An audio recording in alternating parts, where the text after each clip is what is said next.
নমস্কার, শিবশক্তি অ্যাস্ট্রো চ্যানেলে সকলকে স্বাগত জানাই। আশা করি সকলে আপনারা ভালো আছেন, ভালো থাকুন, সুস্থ থাকুন। মাসিক রাশিফলের ভিডিওর আজকের আলোচনার বিষয় হচ্ছে কর্কট রাশি এবং লগ্নের জাতক জাতিকাদের আগামী জুলাই মাসটা কেমন যাবে সেই নিয়েই আজকের ভিডিওতে পুঙ্খানুপুঙ্খ আলোচনা করব। সেই সঙ্গে থাকছে নাক্ষত্রিক বিশ্লেষণ এবং সেই সঙ্গে প্রতিকার। অবশ্যই আপনারা ভিডিওটিকে শেষ পর্যন্ত দেখতে থাকুন। জুলাই মাস বলতেই পারি আমরা যে গ্রহের গোচরের ফলে জুলাই মাস কিন্তু কর্কট রাশি এবং লগ্নের ক্ষেত্রে যথেষ্ট শুভ হতে চলেছে। বিশেষ করে 2024 সালের মধ্যে সব থেকে ভালো মাস আমরা যদি বলতে চাই সেক্ষেত্রে আমরা বলতেই পারি জুলাই মাস। জুলাই মাস মূলত কর্কট রাশি এবং লগ্নের জাতক জাতিকাদের ক্ষেত্রে ভীষণ ভীষণ শুভ হতে চলেছে।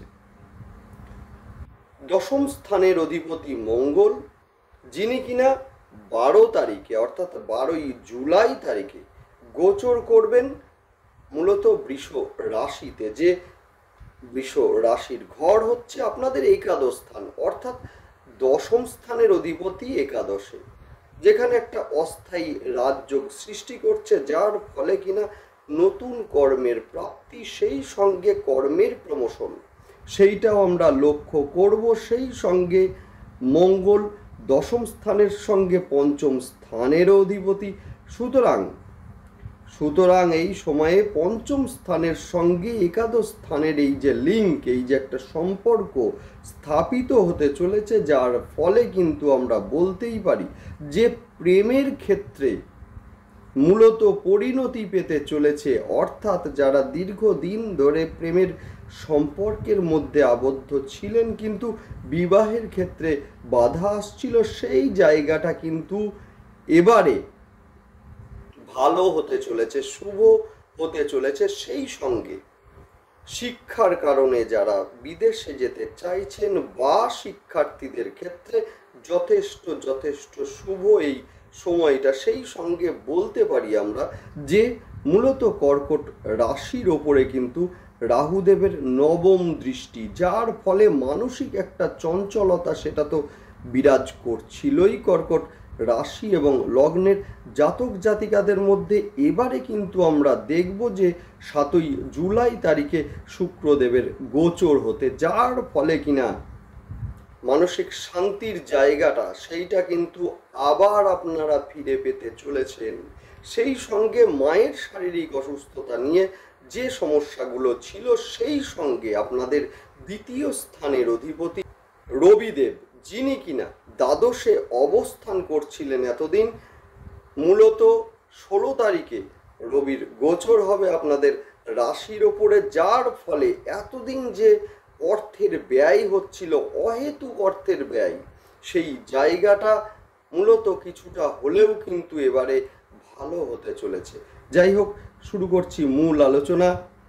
শুরুতেই সকলকে অনুরোধ করব অবশ্যই আপনারা চ্যানেলটিকে সাবস্ক্রাইব করে নেবেন।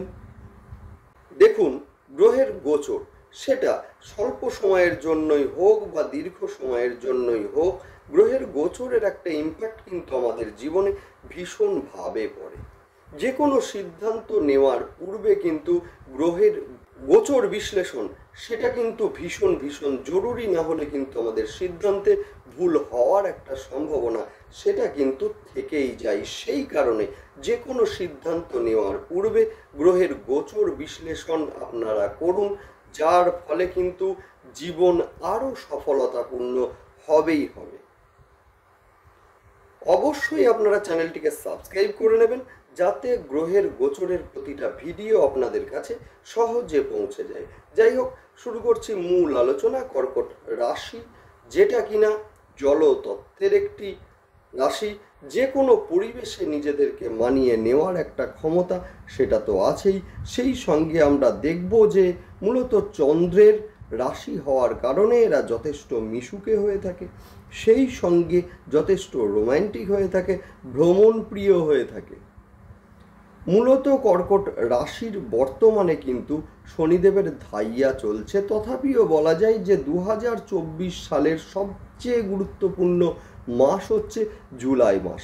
বর্তমানে নবমে রাহুর অবস্থান, যেখান থেকে রাহুর নবম দৃষ্টি পড়ছে কিন্তু আপনাদের রাশির ওপরে, যার ফলে কর্কট রাশি এবং লগ্নের জাতক জাতিকাদের সিদ্ধান্ত নেওয়ার ক্ষেত্রে কিছুটা সমস্যা, সেই সঙ্গে মানসিক একটা চঞ্চলতা সেটা কিন্তু কাজ করছিল এতদিন। সেই সঙ্গে বলাই যায় যে আগামী 7ই জুলাই তারিখে শুক্রদেবের যে গোচর হতে চলেছে কর্কট রাশিতে, যে শুক্রদেব আপনাদের চতুর্থ স্থানের অধিপতি এবং সেই সঙ্গে একাদশ স্থানের অধিপতি।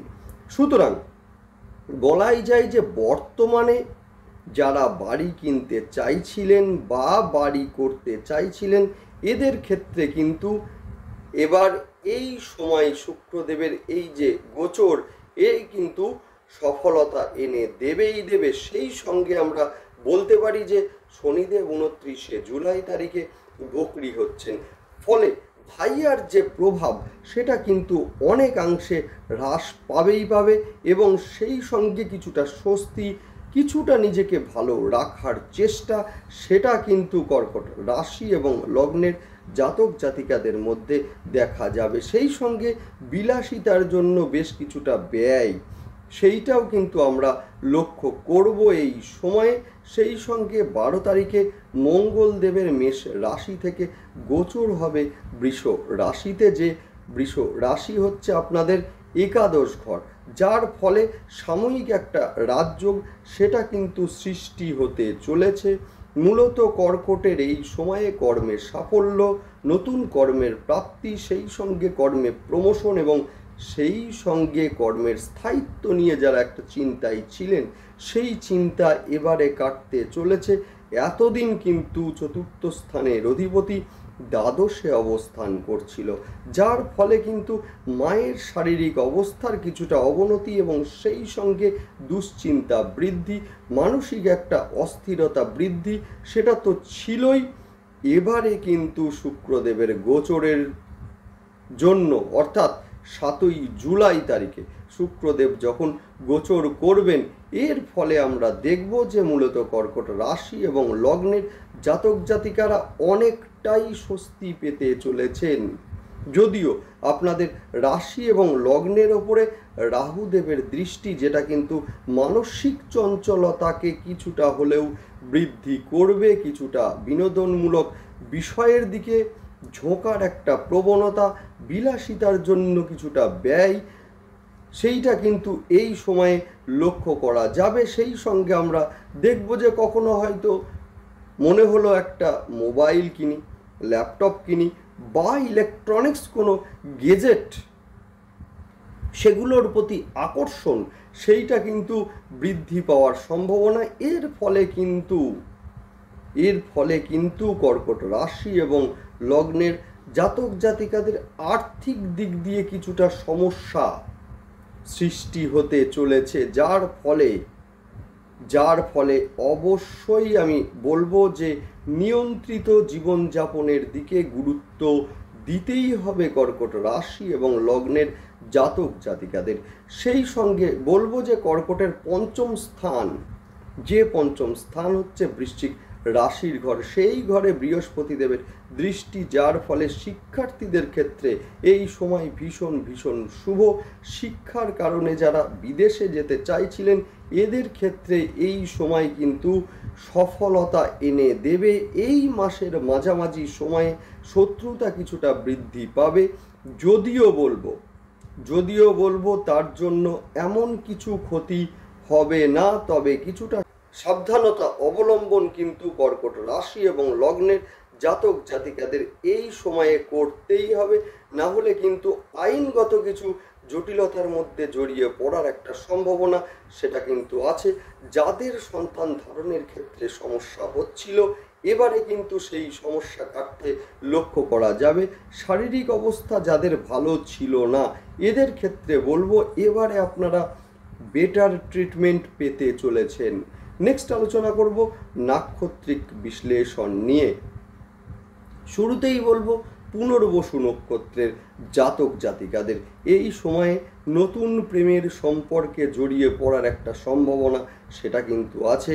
12 তারিখ মঙ্গলদেব বৃষ রাশিতে গোচর করছেন, যার ফলে কিন্তু হঠাৎ করে শরীরে চোট আঘাত লাগার একটা সম্ভাবনা সেটা কিন্তু তৈরি হবে।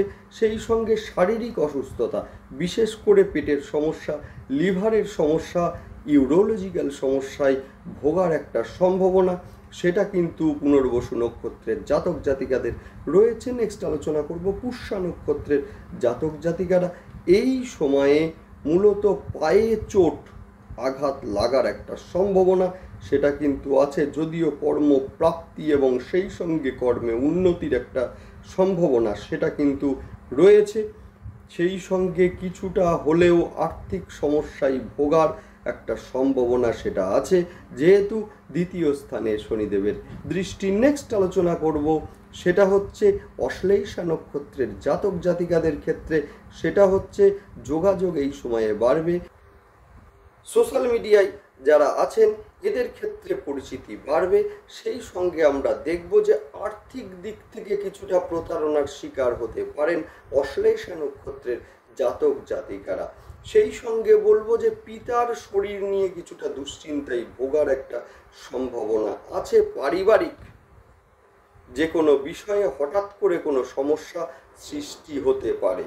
নেক্সট আলোচনা করব যাদের এই মুহূর্তে শনিদেবের দশা বা অন্তর্দশা, সেই সঙ্গে রাহু এবং সেই সঙ্গে কেতুর দশা বা অন্তর্দশা চলছে, এদের ক্ষেত্রে সমস্যা কিন্তু কিছুটা হলেও বৃদ্ধি পেতে আমরা লক্ষ্য করব। নেক্সট আলোচনা করব প্রতিকার নিয়ে।